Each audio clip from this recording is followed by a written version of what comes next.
Radio Claret América, transmitiendo por internet, con estudios y oficinas en el 205 al West de la Monroe Avenue en Chicago, Illinois, quinto piso, con teléfono 1844-526-3767. Hola, ¿qué tal, estimado Radio Escucha? Muchas gracias por estar con nosotros en un programa más de Neurogenética Médica y Cotidiana con la doctora Elizabeth Ramos Raudri. ¿Qué le parece si en estos momentos nos conectamos a ese hermoso estado de la República Mexicana, Durango, para darle la más cordial bienvenida a la doctora Elizabeth? Doctora, ¿cómo se encuentra? Bienvenida. Hola, muy bien, buenos días. Muy buenos días, doctora, muchas gracias. Vamos a iniciar con un tema más sumamente importante, específicamente, no lo sé, la demencia, ese es el tema, la demencia, pero se me vino ahorita una interrogativa. ¿La demencia puede llegar a cualquier edad, doctora?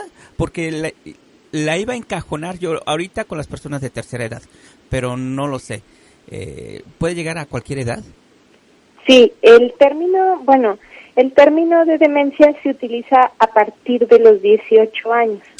Antes de los 18 años, personas que tienen episodios o un proceso demencial se llaman episodios regresivos o síndromes con regresión cognitiva. Es lo mismo que demencia, pero es diferente la etiología. Sí. Y lo utilizamos a partir de los 18 años. Cualquier persona puede ser diagnosticada de demencia. Demencia, además que me imagino que los factores, porque demencia en términos generales, demencia es como que se nos olvidan las cosas, o algo así, doctora. Es que antes se consideraba que tenía que forzosamente incluir la memoria dentro del deterioro cognitivo, pero en sí es la afección de dos o más funciones cerebrales, funciones cognitivas como abstracción, cálculo, juicio, memoria. Por lo tanto, no necesariamente tiene que incluir la memoria, pero sí que tenga ya afección en las actividades de la vida diaria, es decir, aquella persona ya no es una persona independiente. Voy a leer el título de este capítulo y poco a poco lo vamos a ir desglosando, doctora. El título de este episodio se llama Demencia, pseudodemencia, deterioro cognitivo leve en el contexto de trastornos neurodegenerativos. Así es de que, demencia ya usted nos explicó que no precisamente tiene que estar relacionado con la memoria, sino que pueden ser otros elementos. Pero, ¿qué es lo que hay en pseudodemencia? ¿Qué significa esto, doctora? Bueno, me gustaría empezar a hablar desde los trastornos neurodegenerativos, porque antes se utilizaba el término de demencia senil. Se daba por hecho que a partir de cierta edad se tenía este deterioro y que era una parte del envejecimiento. Sin embargo, hay que resaltar que esto es totalmente equivocado. Sí. Hay personas que pueden llegar a edades bastante longevas y tener completamente conservadas sus funciones cognitivas, sus funciones cerebrales. Entonces, esto es muy importante porque ya no se utiliza el término de demencia senil.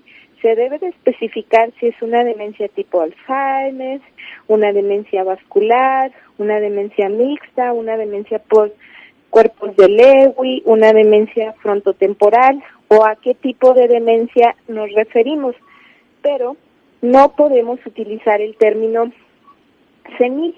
Y esto es muy importante porque está el contexto de los trastornos neurodegenerativos, es decir, a nivel cerebral hay una degeneración. ¿Por qué está pasando? Bueno, hay diversas enfermedades que nos van a predisponer a este tipo de degeneración, entre ellas la diabetes, la hipertensión, pero si nosotros evaluamos un individuo normal con un envejecimiento óptimo, ese individuo no debe de presentar este trastorno neurodegenerativo. Y al hablar de un trastorno neurodegenerativo hablamos de algo que es progresivo.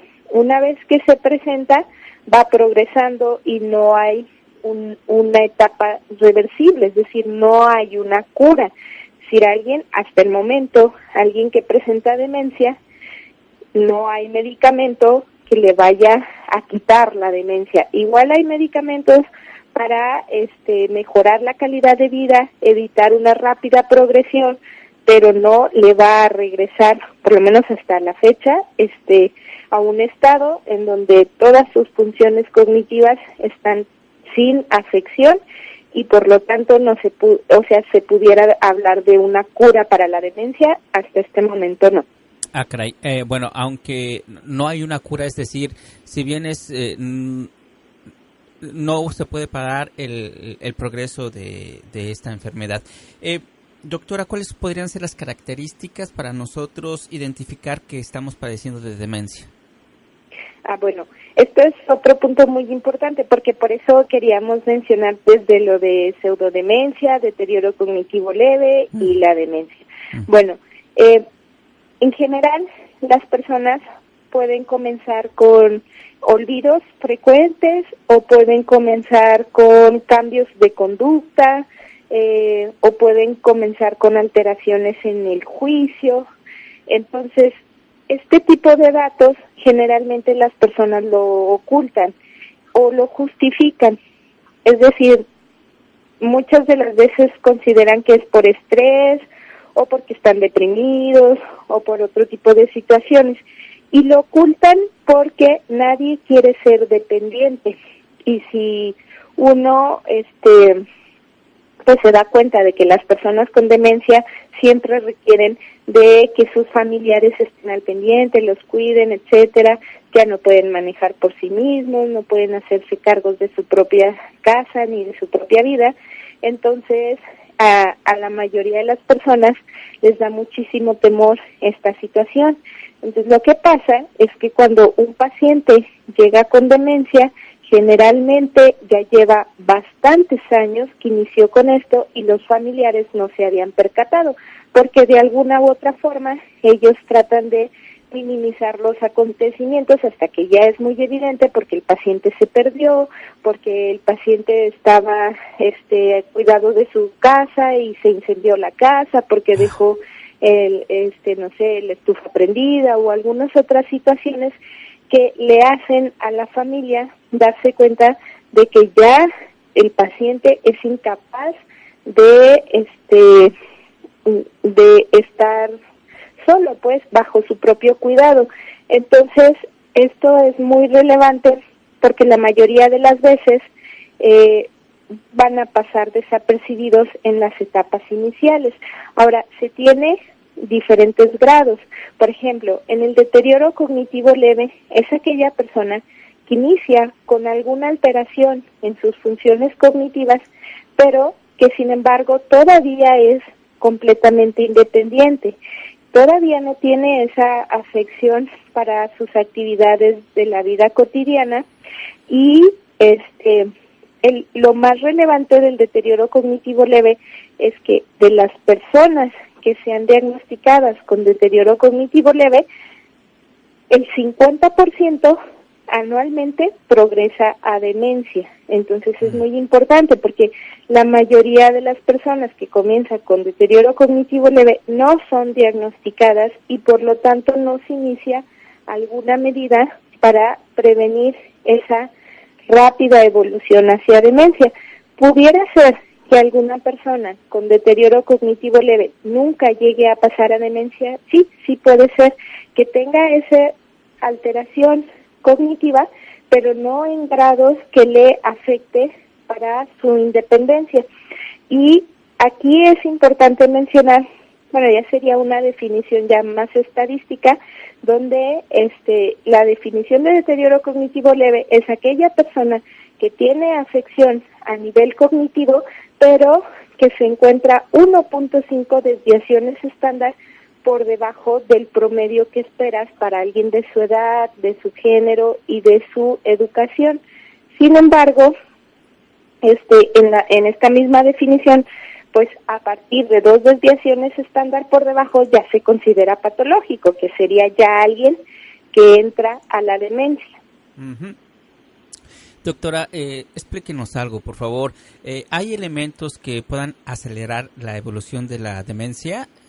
No sé, quizás algún tipo de hábitos que pudiera ser no tan beneficioso para nuestra salud y que aceleren esta evolución. Sí, de hecho, en la parte de pseudodemencia, vamos a hablar de la depresión. Oh. La depresión por sí misma puede causar una demencia y también nos puede dar una pseudodemencia. Una pseudodemencia es aquel paciente que tiene un episodio depresivo mayor, muy, muy severo, y que parece que tiene demencia, que ha perdido funciones cognitivas. Tratas la depresión y el paciente recupera su memoria, su capacidad de juicio o las alteraciones que estaba presentando. Entonces, a eso llamamos pseudodemencia.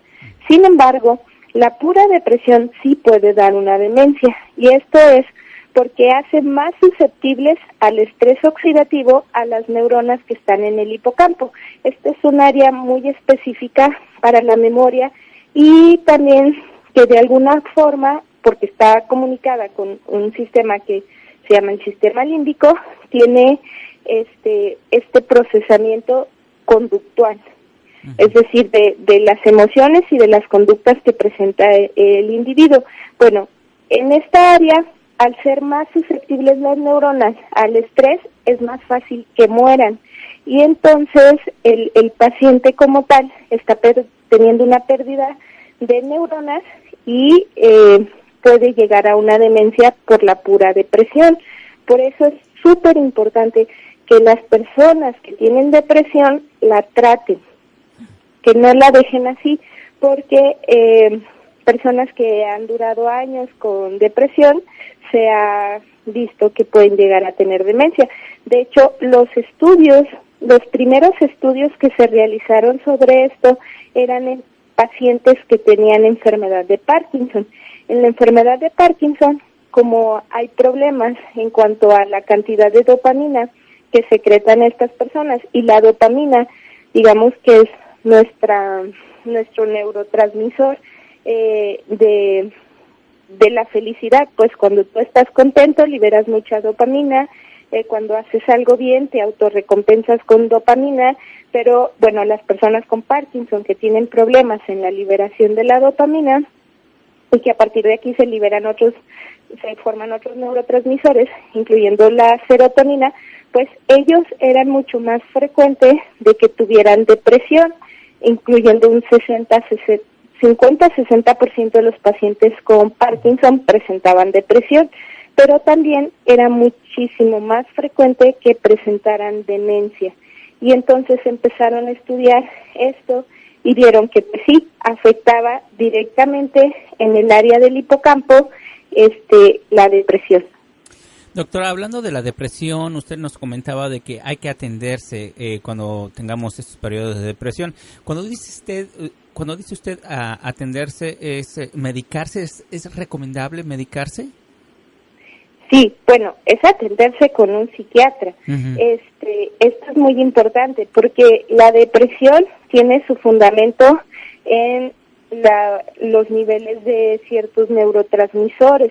Entonces, aunque yo quiera estar muy feliz, si mis neurotransmisores están bajos los niveles, no es algo consciente, es algo más a nivel metabólico y debe de ser manejado con medicamentos. Eso no quiere decir que siempre vas a tener medicamentos, pero si tú dejas el episodio de depresión que esperas que se resuelva por sí solo, es muy poco probable que se resuelva y durante ese tiempo te va a estar causando un daño importante a nivel cognitivo. Entonces sí hay que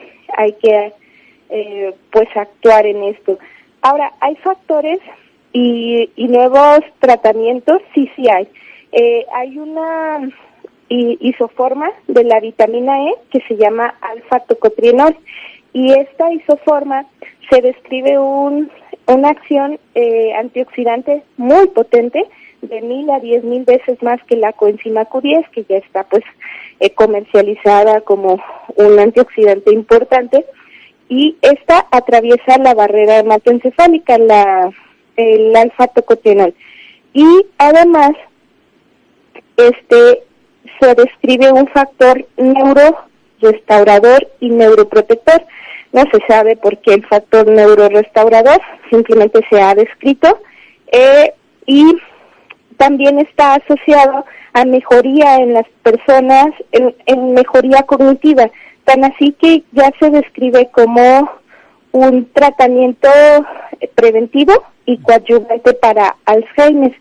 Estos artículos son recientes, pues hay desde el 2014, 2016, los más actuales del 2018, e insisten en este efecto de esta vitamina. Es una isoforma de la vitamina E.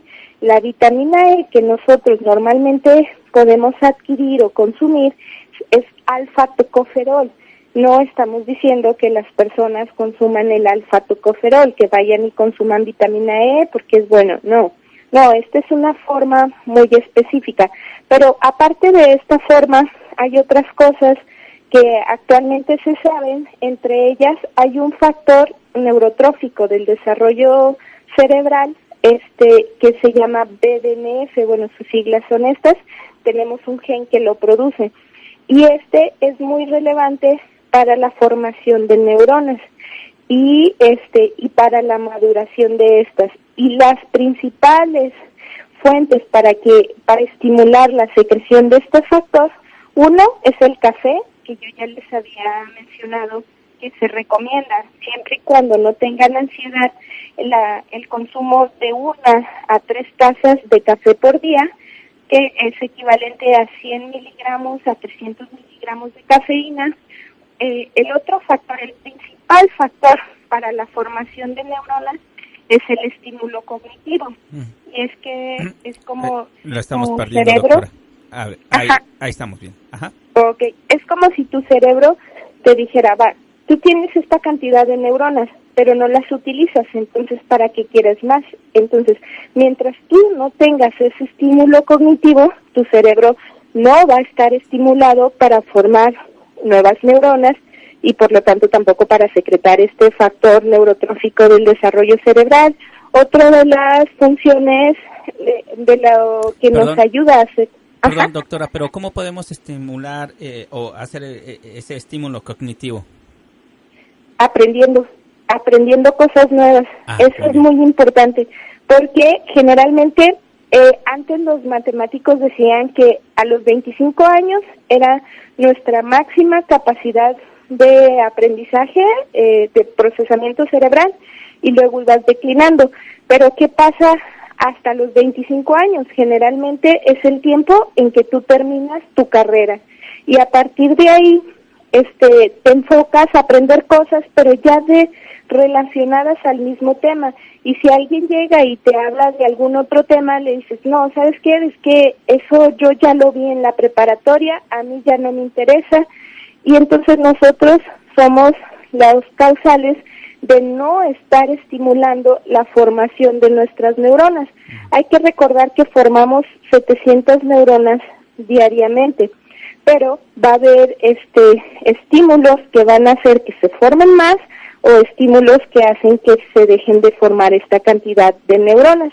Por ejemplo, hay medicamentos para el cáncer que también disminuyen la formación de neuronas.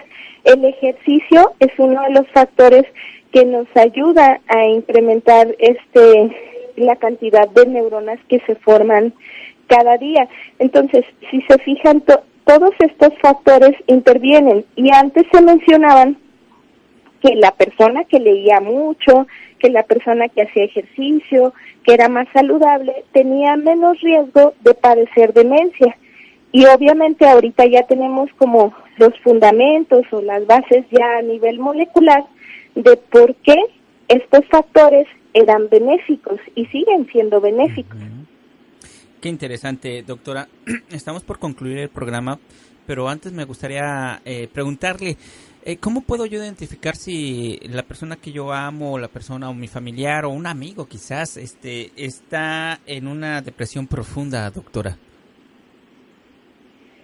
Pues una de las dos características principales de la depresión es lo que se llama abulia y anedonia, es decir, las actividades que normalmente disfrutaba ya no las disfruta igual y ya no tiene esa iniciativa de estar haciendo cosas, es decir, se vuelve una persona como un poco más apática.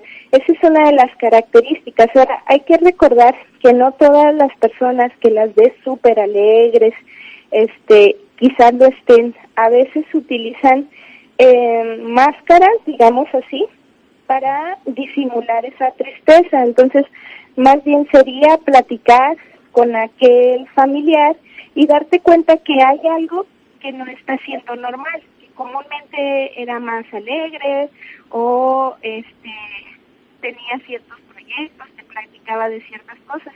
Y en el momento, casi no lo escuchamos, doctora. Ok. Y en el momento ya hay algo que está cambiando, entonces sería platicarlo y detectar a tiempo estos síntomas para dar tratamiento.